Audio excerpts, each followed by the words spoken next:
Bienvenue à nouveau dans l'émission.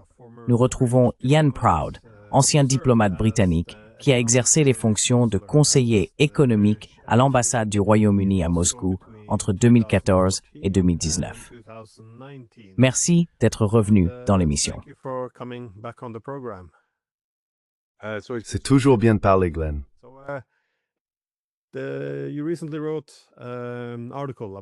Vous avez récemment écrit un article sur le mauvais garçon de l'Europe, en parlant du Premier ministre belge. Le contexte est que l'Union européenne semble à court d'argent pour financer la guerre en Ukraine. L'économie ukrainienne elle-même paraît en faillite, et la poursuite du conflit devient de plus en plus coûteuse. Maintenant que les États-Unis se positionnent pour gagner de l'argent en vendant des armes plutôt qu'en les donnant, cela devient encore plus onéreux. Ainsi, l'approche de l'UE semble consister à trouver une voie légale pour essentiellement saisir les fonds souverains russes. De nombreux articles ont été publiés à ce sujet dans Politico, sur la recherche de moyens d'utiliser les fonds russes comme garantie, en essayant de rendre le vol légal, ce qui explique pourquoi beaucoup parlent de légalisation du vol. Quel type de mécanisme les Européens envisagent-ils pour s'emparer des avoirs russes?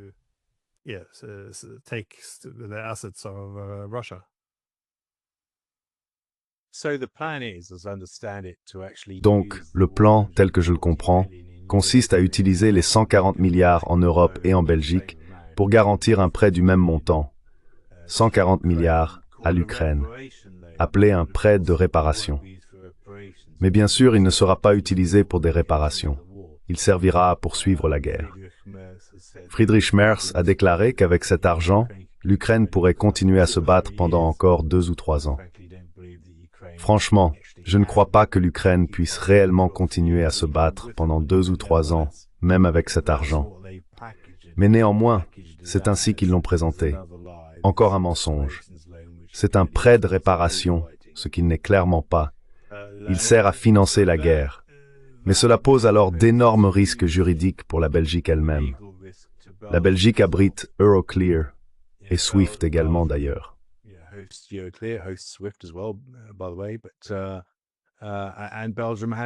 Et la Belgique dispose déjà d'un traité d'investissement avec la Russie, le traité d'investissement belgo-luxembourgeois-russe, ce qui signifie que si elle autorise et sanctionne l'expropriation de ses actifs, même en essayant de présenter cela comme une garantie de prêt plutôt que comme une saisie d'actifs, la Belgique s'exposera à une vague de contentieux russes. Il existe déjà des oligarques et des hommes d'affaires russes qui ont intenté des actions en justice contre le Luxembourg voisin pour 8 milliards de dollars saisis après le début de la guerre, et ils réclament désormais 16 milliards, y compris les dommages et intérêts. Ainsi, les Belges se disent que les 140 milliards pourraient alors se transformer en 280 milliards si les Russes non seulement poursuivent pour la restitution des actifs, mais réclament aussi des dommages supplémentaires.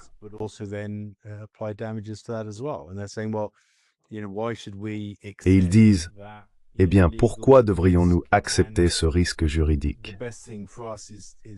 La meilleure chose à faire pour nous, selon une recommandation de la présidente de la Banque centrale européenne, Christine Lagarde, serait que les États membres européens garantissent une partie de cet argent si nous perdons un procès et devons le rembourser immédiatement à la Russie. Et bien sûr, pour reprendre les mots de Bart de Riva, cette proposition, selon laquelle les États membres européens diraient « D'accord, nous paierons X% de cet argent si un procès est perdu », n'a pas été accueillie par un tsunami d'enthousiasme.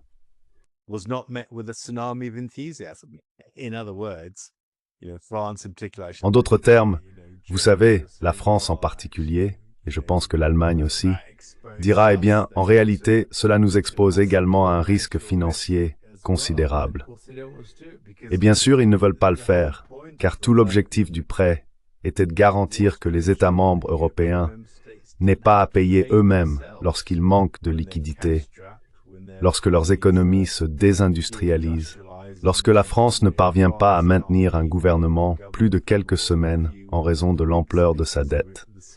L'Italie a elle aussi une dette énorme, qui va fournir cet argent? Les Belges le bloquent donc, en disant que sans ces garanties, le risque est tout simplement trop grand pour eux.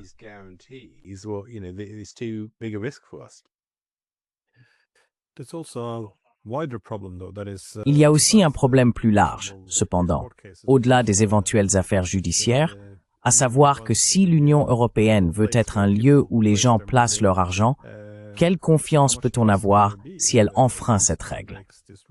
En même temps, on voit d'autres pays, le Japon, les États-Unis, qui semblent assez à l'aise avec le fait que les Européens se jettent sur cette grenade, mais ils ne veulent certainement pas en faire partie. Ils ne veulent pas saisir les fonds.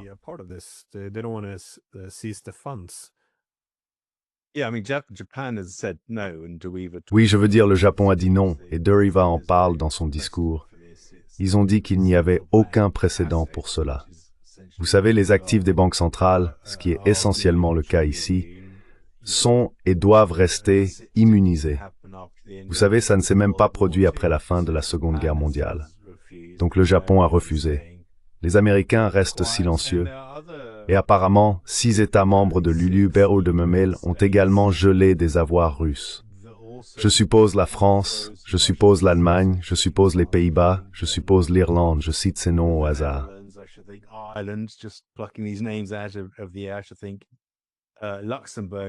Je pense que le Luxembourg, par exemple, ils auront tous gelé les avoirs russes. Et ils ne proposent pas d'utiliser ces avoirs pour garantir un prêt à l'Ukraine. Ils restent silencieux. Donc, en substance, la Belgique dit, eh bien, nous avons peut-être moins de 50% de tous les avoirs russes gelés, mais nous devons assumer 100% du risque, et nous ne sommes tout simplement pas prêts à le faire. Et tu as raison, bien sûr. Plus largement, qui fera encore confiance à l'Europe après cela? Les Chinois, étant donné que Kaja Kallas veut maintenant aller en guerre contre la Chine? Non.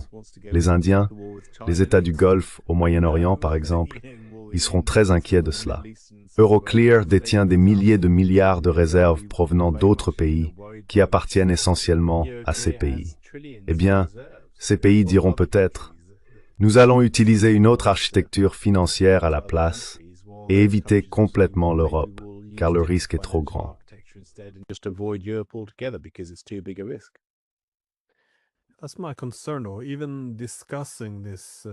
C'est bien ce qui m'inquiète. Même le fait d'en discuter aussi ouvertement, de chercher des moyens de rendre cela légal, ne peut pas vraiment renforcer la confiance dans le système international, étant donné qu'il s'efforce tellement de trouver un compromis pour y parvenir. Donc, même s'ils échouent à saisir les fonds russes, ce ne sera pas faute d'avoir essayé. Et tu vois, oui, cela ressemble à une forme d'autodestruction. Mais il y a ici un aspect juridique intéressant. Les Européens perçoivent déjà les intérêts sur les avoirs russes, mais pas le capital. Comment cela s'inscrit-il dans les règles existantes et le droit international?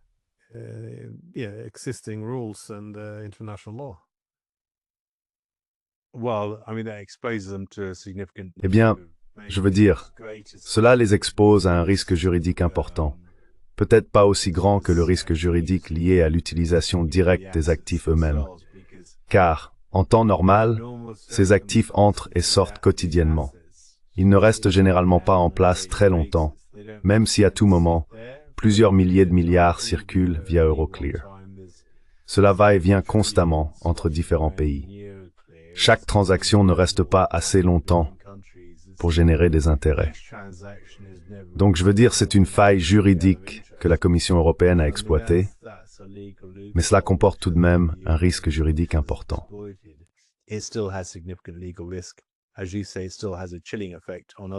Comme vous le dites, cela a toujours un effet dissuasif sur d'autres pays investisseurs, en particulier la Chine, mais aussi les États du Golfe et les pays des BRICS de manière plus générale. Mais vous savez, ce n'est qu'une petite bouchée du poulet, il va marchander avec moi. Mais en réalité, cet argent, c'est le gros poulet qui est peu à peu grignoté. Donc oui, je pense que cela a un effet dissuasif important à long terme sur l'Europe. À mesure que l'architecture financière mondiale se déplace vers l'Est et s'oriente beaucoup plus vers l'Asie, qui sera le centre de gravité économique du XXe siècle.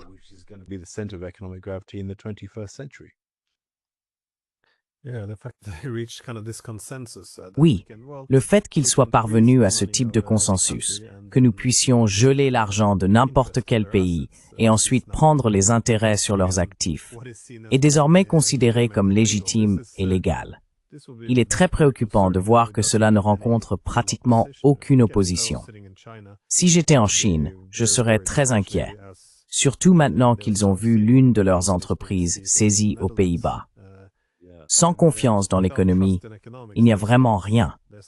Mais au-delà de la voie juridique, en ce qui concerne les poursuites des Russes, comment peuvent-ils autrement riposter? Je veux dire, qu'est-ce qui alimente les inquiétudes dans des pays comme la Belgique?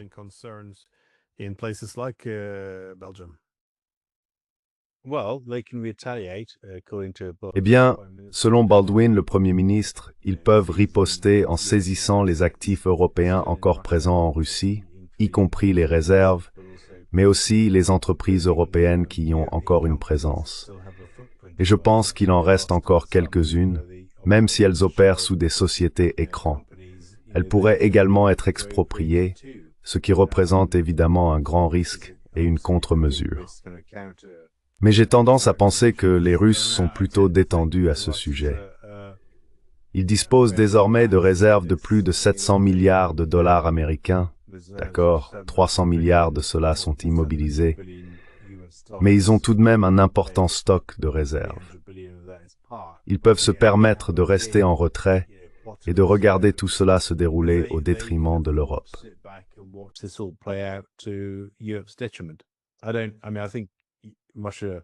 Je pense que la Russie veut récupérer l'argent. Elle veut absolument récupérer l'argent, mais elle n'est pas pressée. Les Européens savent que s'ils ne parviennent pas à le faire d'ici la fin de l'année, ils risquent fort de manquer d'argent pour poursuivre la guerre, et il n'y a pas de plan B. Donc, en termes de jeu d'échecs, c'est Poutine contre une équipe de 28 personnes de l'autre côté de l'échiquier, qui discutent bruyamment pendant des mois et des années avant de prendre des décisions sous-optimales. Je pense que Poutine estime être dans la position la plus forte en ce moment.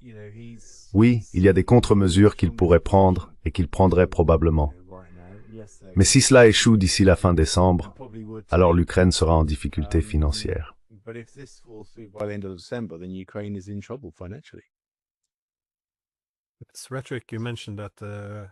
C'est de la rhétorique.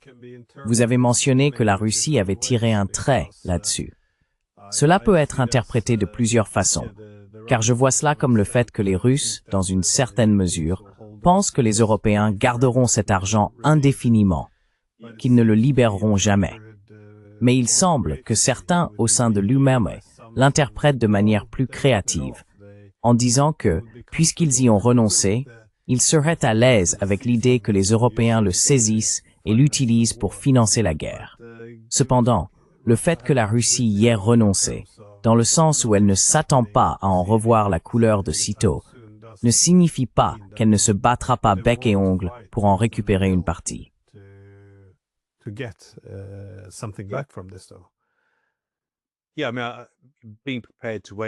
Oui, je veux dire, être prêt à attendre n'est pas la même chose que tirer un trait dessus. Vous savez, nous avons toujours été clairs sur le fait que le message venant de Moscou est que la Russie veut récupérer son argent. L'idée, c'est que la Russie peut faire preuve d'un peu plus de patience stratégique quant au moment où elle récupérera cet argent, mais elle veut évidemment le récupérer.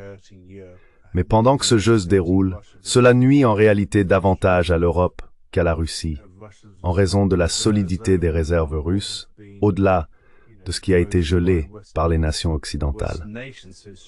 Donc c'est vraiment un jeu de patience. Je suis d'accord avec vous sur le fait que les Russes pensent que les Européens ne veulent jamais leur rendre l'argent. C'est très clair, en effet.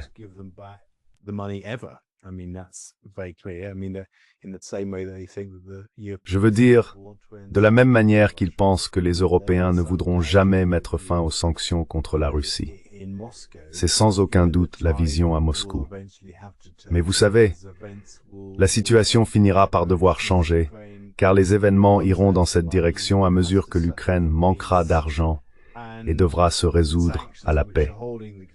Les sanctions qui maintiennent le gel en place seront levées à un moment donné et l'argent devra de toute façon être restitué. Il n'y aura pas de ruse astucieuse pour contourner cela. Même si une forme du plan de paix de Trump pour l'Ukraine était acceptée, l'argent devrait, dans ces circonstances, d'abord retourner à la Russie.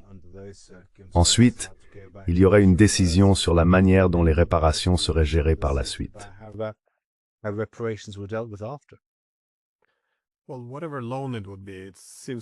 Eh bien, quel que soit le prêt en question, il semble clair que les Ukrainiens ne seraient pas en mesure de le rembourser. Mais en Europe, on parle de l'idée que finalement, ce serait aux Russes de le payer, c'est-à-dire avec l'argent qui a été saisi. Les Russes devraient accepter que cela fasse partie d'un accord d'après-guerre. Cela devrait être compté comme des réparations. Ainsi, les Russes devraient verser des réparations à l'Ukraine. Or, étant donné que les Russes sont en train de gagner, il semble peu probable que l'UMME puisse dicter les conditions en ce qui concerne la saisie de ces fonds. Mais je trouve cela étrange, car l'UMME pourrait, de manière plus constructive, utiliser la restitution de ces fonds comme élément d'une proposition, pour avoir un certain levier sur les Russes, une sorte de carotte, afin d'obtenir un accord plus favorable pour l'Ukraine dans un règlement de paix. Mais prendre l'argent maintenant rendrait presque plus difficile pour les Européens de mettre fin à la guerre, n'est-ce pas, s'ils ont déjà puisé dans tout l'argent russe.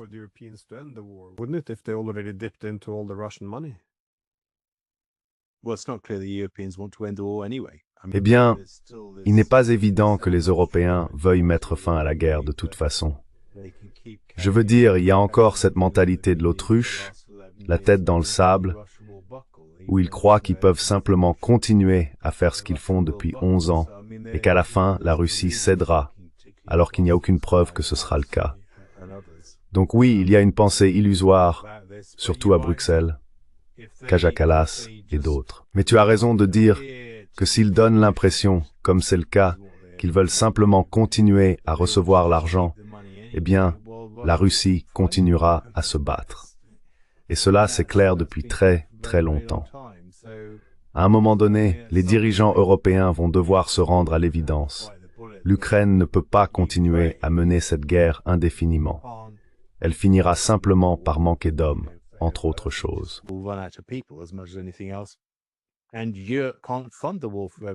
Et l'Europe ne peut pas financer la guerre indéfiniment, car elle n'a pas d'argent. Et si elle ne peut pas utiliser l'argent russe, cela signifie que l'Ukraine est en faillite. De toute façon, l'Ukraine ne rembourse pas ses prêts. Donc à un moment donné, on atteindra un point critique où il faudra affronter cette réalité. Je soupçonne que si cet accord de 140 milliards n'est pas conclu d'ici décembre, et il se peut qu'il ne le soit pas, cela forcera en quelque sorte la main du côté européen. En réalité, l'Ukraine a besoin de 60 milliards de dollars supplémentaires l'année prochaine, rien que pour rester à flot sur le plan militaire. Les 2/3 de son budget sont consacrés à l'effort militaire. Si l'Ukraine ne parvient pas à obtenir les 140 milliards, cela signifie que les États membres européens, y compris bien sûr le Royaume-Uni en tant qu'extérieur, devront réunir 60 milliards de dollars et ils n'ont pas 60 milliards de dollars à sortir de leur propre poche.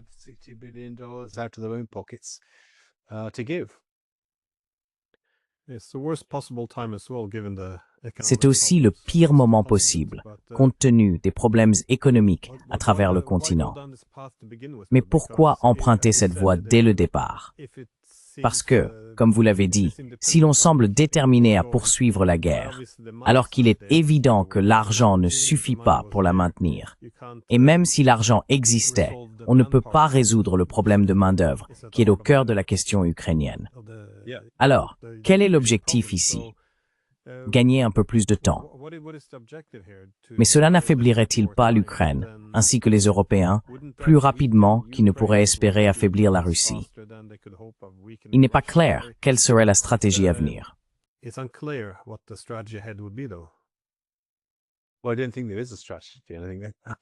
Eh bien, je ne pense pas qu'il y ait une stratégie. Je pense que c'est justement le problème, n'est-ce pas?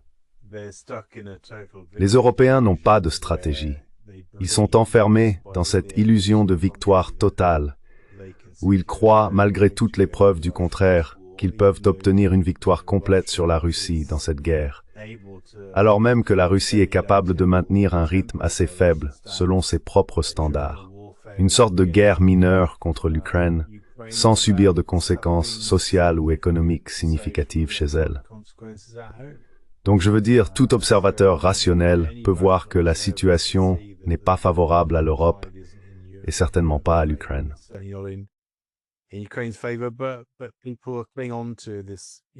Les gens s'accrochent à cette illusion de victoire totale parce que, lorsque la guerre prendra fin, ils devront expliquer aux électeurs européens pourquoi ils avaient promis une victoire totale sur la Russie et n'ont pas pu la tenir. Il y a donc cette pression politique sur les dirigeants européens, élections françaises et polonaises dans 2 ans, élections allemandes et britanniques dans 4. D'ici là, ils pourraient voir leur gouvernement internationaliste et mondialiste balayé du pouvoir et remplacé par des nationalistes.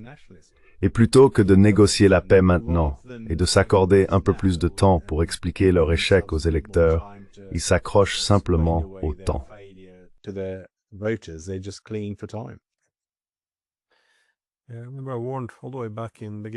Je me souviens avoir averti, dès le début de l'année 2022, que ce récit d'une invasion non provoquée allait finir par se retourner contre nous. Car implicitement, cela suppose bien sûr que s'il s'agit d'un aventurisme militaire non provoqué, alors la seule paix possible serait celle obtenue sur le champ de bataille. Et en effet, toute diplomatie ou tout compromis serait perçu comme une faiblesse ou une forme d'apaisement.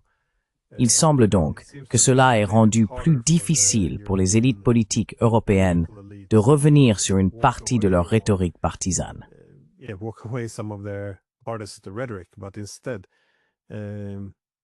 Mais au lieu de cela, ils perdent une guerre et ils ne veulent même pas décrocher le téléphone pour appeler la Russie. C'est assez extraordinaire. Mais comme vous l'avez dit, ce n'est pas seulement un problème militaire ou économique. Le problème politique s'aggrave aussi avec ces mouvements pacifistes qui gagnent de plus en plus de soutien. Avez-vous des prévisions sur la façon dont cela va se dérouler? Parce que j'imagine que si l'on regarde toutes les variables, militaires, économiques et politiques, on a l'impression que tout cela touche à sa fin. Voyez-vous comment cela va se passer? Qu'est-ce qui cédera en premier?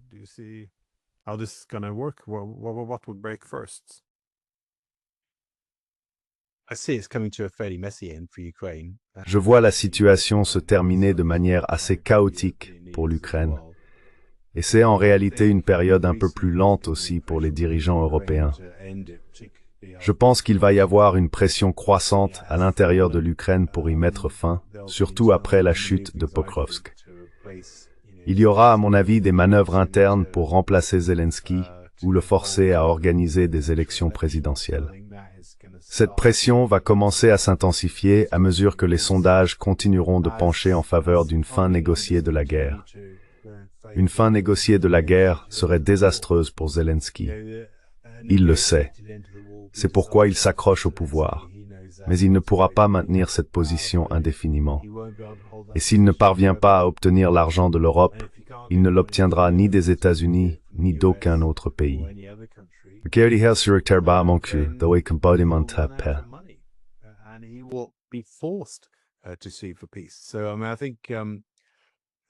Donc, je veux dire, je pense que les Européens pourraient imaginer une sorte d'accord pour leur donner 60 milliards afin de continuer le combat l'année prochaine, mais les faits sur le terrain se retourneront de plus en plus contre Zelensky dans son propre pays. Il pourrait être contraint de négocier, de perdre son poste, d'être exfiltré par les Américains et hébergé à Stanford ou dans un endroit du même genre dans une sorte de sinécure, vous voyez. Et c'est ainsi que cela se terminera. Et je pense qu'à plus long terme, politiquement, pour les dirigeants européens, cela mènera, vous savez, à un gouvernement du Rassemblement national en France, peut-être à un gouvernement réformé au Royaume-Uni d'ici 4 ans, Scholz n'ayant qu'un seul mandat, les Polonais perdant un peu la main sur le parti droit et justice là-bas.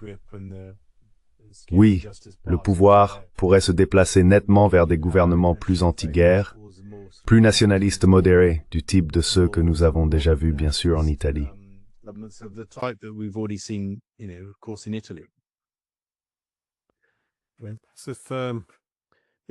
S'il y avait une paix négociée, elle pourrait s'organiser autour d'une sécurité européenne commune. Elle pourrait en réalité poser les bases d'une plus grande stabilité et mettre fin aux 30 dernières années de conflit avec les Russes. Mais si cela se termine par l'effondrement de l'Ukraine, alors il semble que ce sera une paix très désordonnée. Autrement dit, les Russes imposeront simplement un règlement qui ne repose ni sur la confiance, ni sur des accords.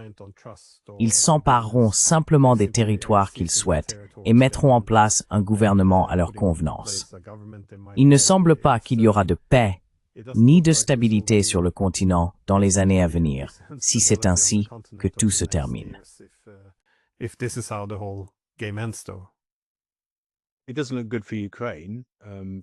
Cela ne semble pas très favorable pour l'Ukraine. Elle fait face à la paix maintenant, mais il faudra, je pense, plusieurs années de négociations pour rejoindre l'UE-PMIR. Et peut-être ensuite une adhésion à des conditions de seconde zone par rapport aux autres États membres existants, en raison notamment des blocages de la Pologne et de la France concernant les subventions et ce genre de choses. Cela laisserait une population mécontente, ayant le sentiment d'avoir été trompée dans son aspiration européenne, et une armée démobilisée d'1 million de personnes qui ont tant sacrifié pour une version au rabais de l'appartenance européenne. Je pense donc que l'Ukraine elle-même va traverser une crise politique et sociale pendant un certain temps.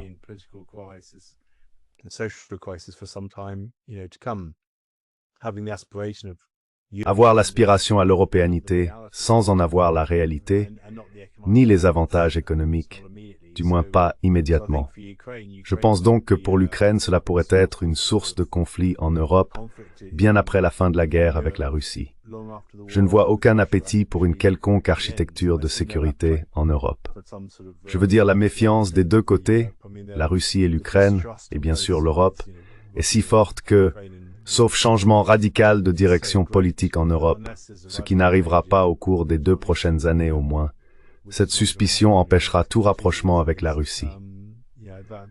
Nous finirons avec une paix précaire et une Ukraine plus fragmentée qu'elle ne l'a jamais été depuis la fin de l'Union soviétique.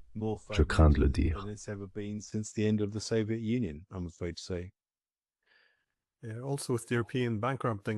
Et puis, avec l'Europe qui se ruine elle-même. Je veux dire, nous allons traverser une période très difficile après la guerre. L'infrastructure de l'Ukraine a été détruite, son économie est en ruine, et la capacité de reconstruire après tout cela sera très très limitée, surtout avec le manque de main-d'œuvre. Donc c'est oui.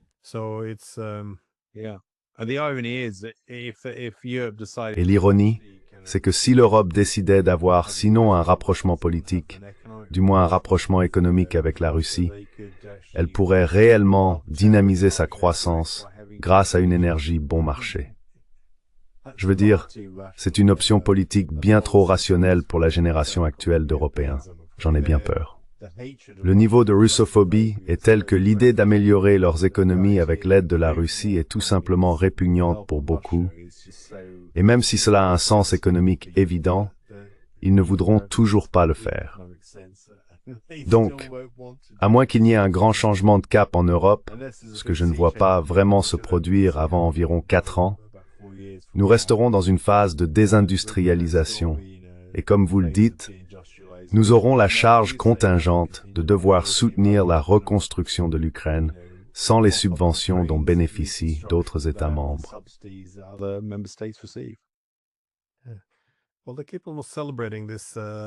Eh bien, ils continuent presque à célébrer cela, en ignorant le pragmatisme, comme étant une question de principe et de fidélité aux valeurs. Mais on ne peut ignorer ces intérêts nationaux que pendant un certain temps, avant que de nouvelles forces politiques ne commencent à émerger pour tenter de corriger cela. Et on ne peut pas vraiment les contrôler en permanence. On dirait que nous approchons aussi d'un point de rupture. C'est le cas. La politique européenne semble très dysfonctionnelle. European politics seems very broken. Yeah, but I mean, I think I have some hope in the. Oui, mais je veux dire, je pense que j'ai un certain espoir dans les mouvements nationalistes modérés qui veulent, d'une part, vivre en coexistence pacifique avec d'autres États, mais aussi, en termes de politique, placer leur nation en priorité en ce qui concerne l'énergie nationale, les politiques économiques, et ainsi de suite. Parce que vous savez, la politique étrangère commence et se termine chez soi. Et je pense que l'un des échecs de cette guerre, c'est que les gens ont oublié cela. Si vous ne prenez pas soin de vos intérêts nationaux, alors tôt ou tard, votre aventurisme à l'étranger se retournera contre vous politiquement chez vous. La politique étrangère commence et se termine chez soi. C'est la grande leçon, je crois, de cette guerre, et tant de gens l'ont oublié à leur détriment.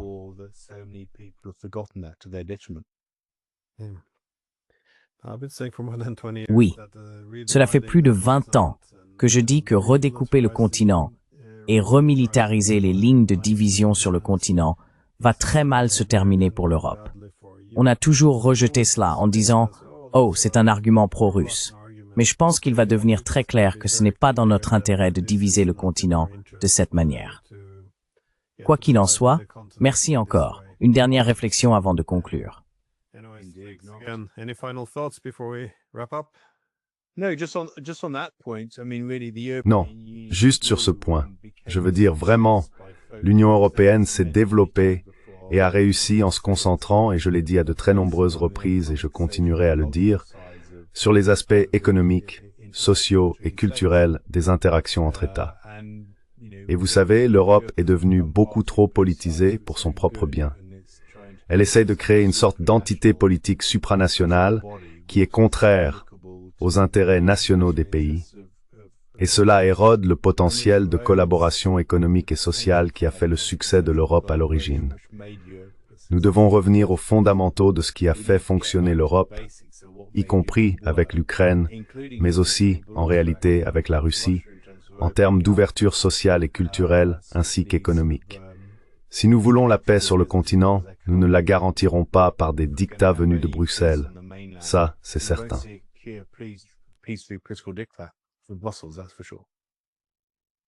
Des paroles sages, merci Ian Proud. Santé Glenn, tous mes vœux.